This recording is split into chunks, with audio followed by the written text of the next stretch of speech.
Every year I get bugs in my petunias. They are light green and attach themselves to the stems. Last year I tried spraying neem oil on them. It only seemed to slow them down. Because I grow them from seeds, I know I haven't brought the bugs home from a nursery. What are they and how can I control them? Thank you. And this is from Miss Lynn in Knoxville. Miss Lynn, Miss Kim is here. She's a greenhouse manager. So, what do you say about this one, Miss Kim? It sounds like they're probably aphids. They're probably aphids. They're probably aphids, which are sucking. They attach themselves to the plant. Piercing, sucking mouth Piercing, parts. sucking. Right.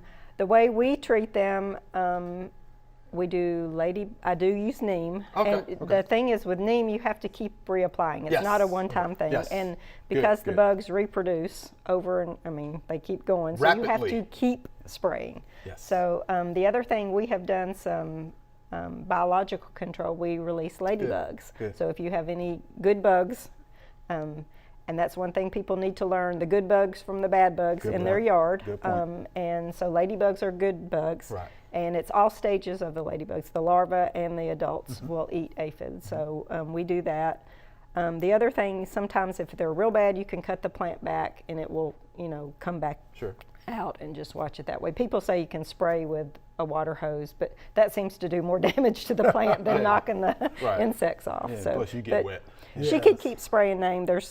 There's some over-the-counter stuff, but also just, if you learn your good bugs from your bad bugs and encourage those, it helps. Okay. Yeah, So neem works, it's just slow. it just has to be reapplied. You just have to keep reapplying. Walter, anything you'd like to add to that? Well, just I would say malathion also. Okay. For those who would go that route, Right. treating it. But yeah, Right. pretty much. Insecticidal soap. Insecticidal soap. Right, it's something else that you can use that's safe. You just make sure you read the label on that. But yeah, they multiply pretty rapidly. Right. And something else too that I should tell homeowners, don't apply too much nitrogen fertilizer. Because when you encourage new succulent growth, you're going to have aphids. That's what the bugs like to eat. Right, they like that. So there you have it, Miss Lynn, okay? You use water, neem oil does work, insecticidal soap, or there's a malathion if you so wish, but please read the label. We hope you loved the video. We would love for you to ask more questions. Be sure to leave those questions in your comments.